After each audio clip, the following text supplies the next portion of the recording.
Gotta go fast.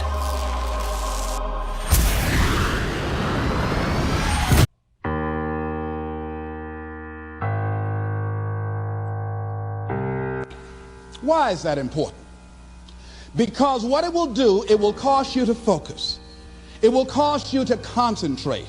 When that other conversation is going on telling you what you cannot do, telling you all of the impossibilities and all of the obstacles, your concentrating will begin to create a larger vision within yourself, and you start looking for and seeing some new opportunities. You start creating some openings for yourself. As you begin to read that every day, day in and day out, that will make you focus. That will discipline your thinking. And you'll get all kind of creative ideas. As I talk to you right now, being involved in this immersion process, you're going to create some openings for yourself. You're going to get some ideas. You're going to feel your adrenaline flowing, and you're going to think about something, some idea you had. You say, I want to go back and I'm going to look at that again from a different vantage point, not from the level of the problem or the obstacles that I encountered, but from a higher vantage point. Because what you will begin to see and to know as I talk to the higher consciousness within you, that you are powerful, that you are a miracle worker. And that inner conversation has conditioned you to believe that you are not. And as you begin to discover the truth of who you are, whatever challenge that you're facing in life, and if you're living, you're facing some challenge, you'll begin to know that you're powerful and that you're a miracle maker. So as you begin to write down exactly what it is that you want, read it every day. The next thing is, see yourself there. How will you feel once you get there? What will the experience be like for you? What will be different? What kind of person do you have to become in order to get there?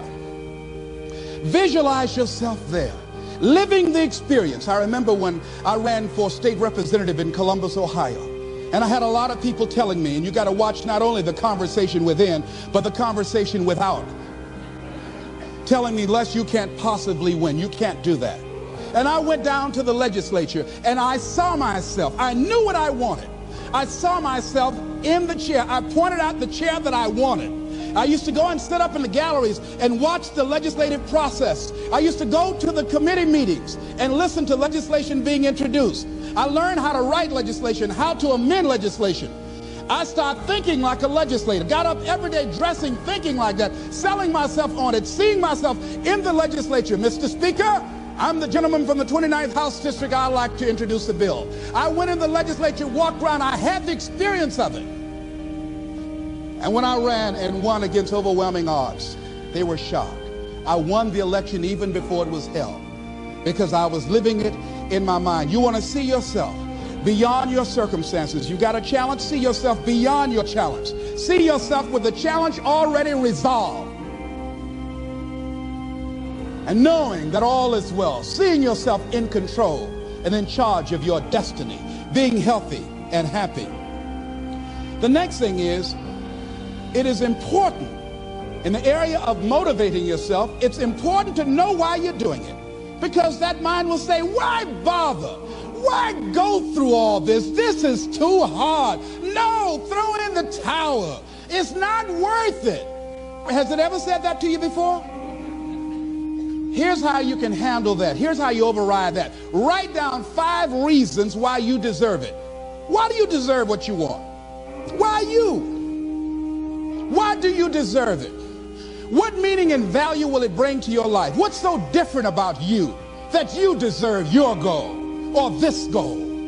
And when you write down those 5 reasons, when you have some down moments, and you're going to have them, when that conversation starts talking to you, and it's going to talk to you, what you will do is you can pull that out and read it, and it will build you up. It will be your rod and your staff to comfort you through some challenging moments, because you're going to have some. Life will knock you between the eyes. It will catch you on the blind side, come out of nowhere, stuff you can't anticipate. That will knock the wind out of you. You want to give up. That's why it's important for you to work on yourself, listening to tapes, building yourself up, talking to yourself with power, feeling, and conviction, building yourself up day in and day out, because it's coming. I guarantee you, Life is just waiting. Oh, he's doing good now, huh? Very good. I remember I had an experience. I was pursuing my dream. And that's why you have to work on yourself. You don't know what's going to happen. And I was telling people, I had this big rally I had to do. It was 5,000 people there. And I said, you must work on yourself. If you want a larger vision, you've got to empower yourself continuously, because life will catch you on the blind side. And after I finished my speech, I got a rousing standing ovation. And I went and called the young lady that I was dating at the time. I said, hey, guess what? I said, they love me. I got a standing ovation. And they were chanting, we want the motivator. We want the motivator. I said, listen, we want the motivator. Do you hear? She said, yes. Les, I need to talk to you. I said, well, wait a minute. You're talking about tough. I was getting off, and I'll be home soon. Les, I heard a voice in the background. Hurry up and tell him. Who's that? Les, you've been gone a lot, and there's somebody else. What? And they came in. Les, come on, Mr. Motivator. They want you back out there. Wait a minute, hold a minute. What'd you say? I'm sorry, there's someone else. And I heard the voice say, hang the phone up. Come. I say, wait a minute. I say, hey, Motivator, come on. They want you. Can't you hear them cheering? I say, okay. I say, when you working on a larger vision, I say, you got to really work on yourself, because life will catch you on the blind side.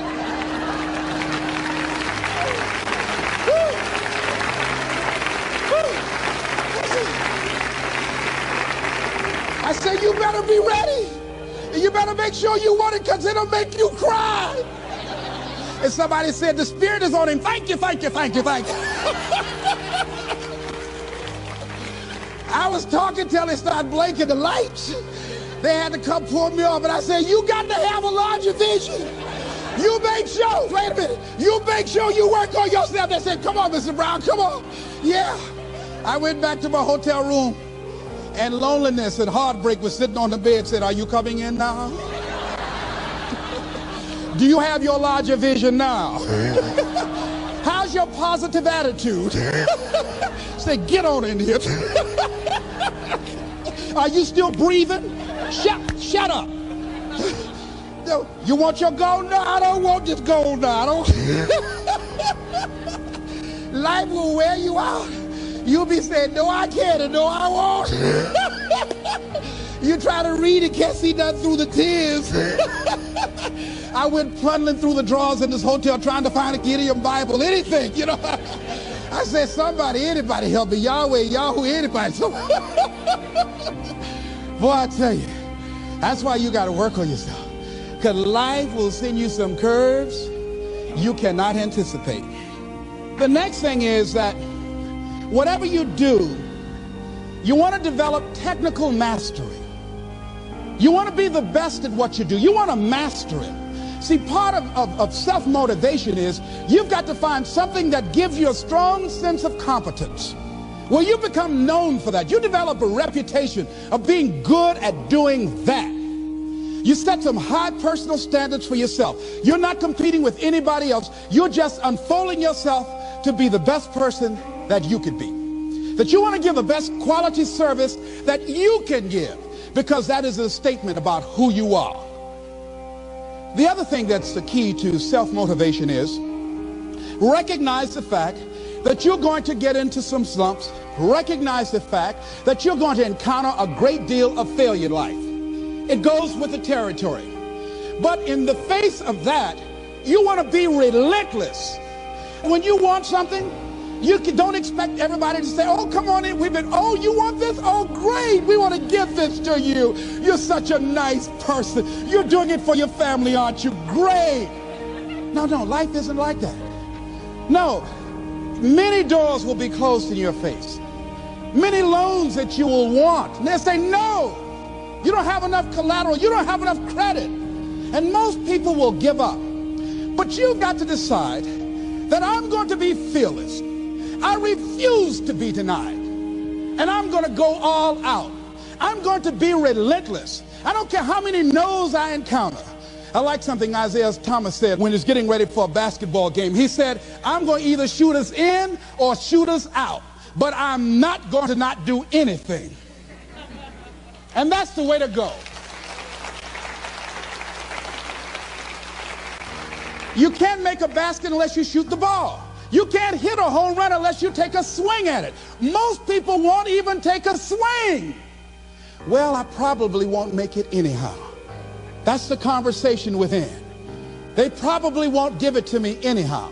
If you want something, you've got to be relentless. You've got to decide, I deserve this, and I'm going to have it. And you go all out to get it. That drives you. The next thing is that when you want something out of life, you've got to be willing to go into action. Don't wait around for things to be just right. Don't wait for things to be perfect. Don't wait for the ideal situation. It will never be ideal. There will always be a reason. Well, as soon as the children grow up, as soon as I pay my bills, as soon as I get my divorce, as soon as I get enough money together, do what you can, where you are with what you have, and never be satisfied. A lot of people never take a chance in life. They don't want to take any chances. They want the situation to be ideal. See, that's not walking by faith. That's walking by sight. If I can see it, I'll do it. No. A lot of people say, if I can see it, I'll believe it. No.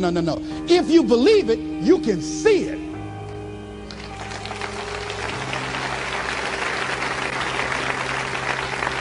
And don't be disturbed because no one else can see it. That's not unusual. That is ordinary. But because you want some different kind of results in your life, you've got to be willing to be unreasonable. If you want unreasonable results in your life, you've got to be willing to be unreasonable. Part of being unreasonable, you don't judge according to appearances. Part of being unreasonable, you can see it because you believe it. That's part of being unreasonable. Part of being unreasonable, you're like Paul who said, you must have the faith to call forth those things that be not as though they were. That's part of being unreasonable. Most people won't do that. Most people say, call me when you get it together. Then I'll support you. The other thing is that one of the keys to self-motivation that empowers you is that you want to find a cause larger than yourself. Find something that you can contribute to. Find something that you can make a difference because you can. Part of what feeds your larger vision, part of what gives you a reason for being, part of what gives you your life is being able to give something back. Say, I can't afford to give anything. You can't afford not to give. Give your time. Give your talent. There's nothing just to go over there and lick envelopes. I don't know exactly what I'm going to do, but I'm going over there. It's part of my tithing in the universe. Once you develop that special sense of mission, and that's what you develop when you're part of a larger cause than yourself, it drives you. You don't need an alarm clock to get up in the morning. You have special power. You'll go places and folk will like to be around you. They will know there's something different about you. When you go in, they'll say, hey, that's somebody important. I want to know who you are. I just want to be near you. That energy that you have, that consciousness that you will embody will affect everybody around you. The next thing is that you want to create a home court advantage for yourself. You've got to be aware of who you have around you. So you want to be selective. Have friends that will enable you to grow. I have friends that help me to grow spiritually. These are my spiritual friends. I talk spiritual stuff with them. I have some other friends who are just intellectual friends. They make me grow intellectually. They make me stretch. I have some professional friends. I'm a member of the National Speakers Association. I get together with other speakers and we learn from each other and we grow from each other.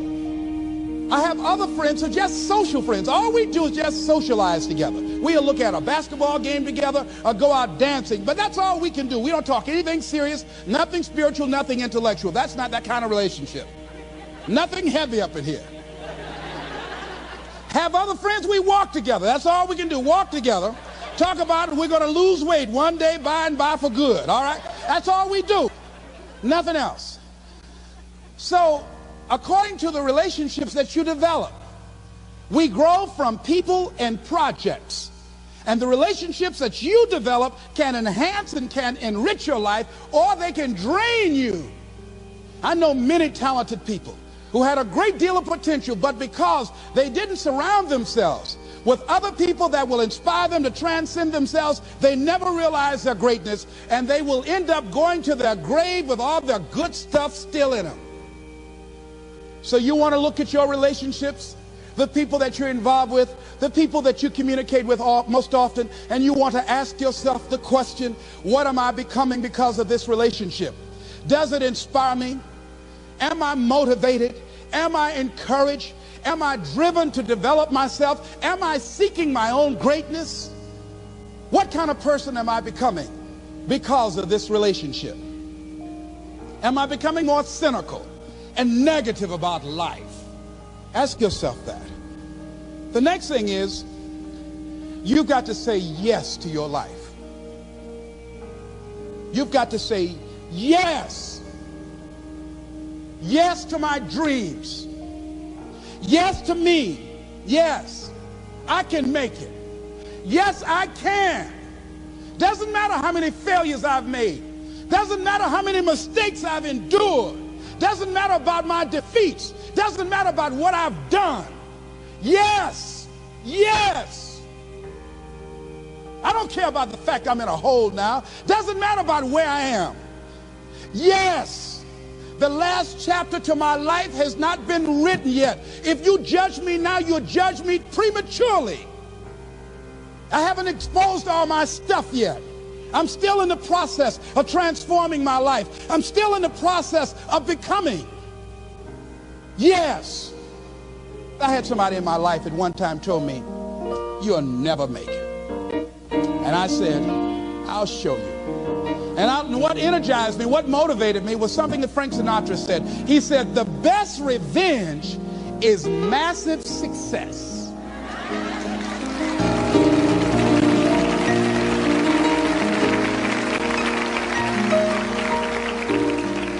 I'll show you. You just watch my smoke, as old folks used to say. So say yes. Stand up for your dreams. Stand up for what you want in your life. Decide that your life is so meaningful to you, that you love you and you love life so much that you're going to stand up for something you want. I used to have a saying when I was on the radio, stand up for what you believe in, because you can fall for anything. So what I say to you this evening, that you are powerful. You have miracle working power in your life right now. But you've got to work on yourself.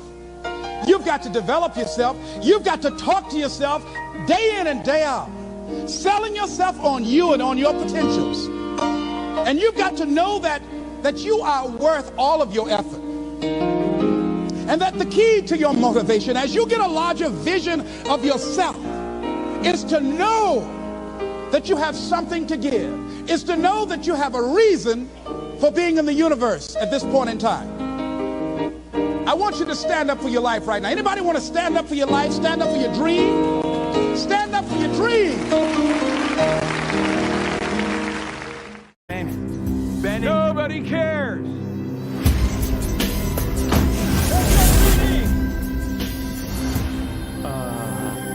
Meow.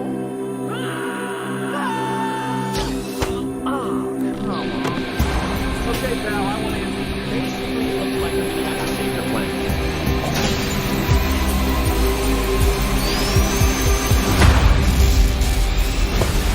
Oh, is that all you got?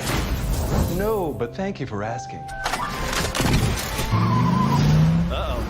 Whatever this creature is, our job is to secure it, neutralize it, see what makes it tick.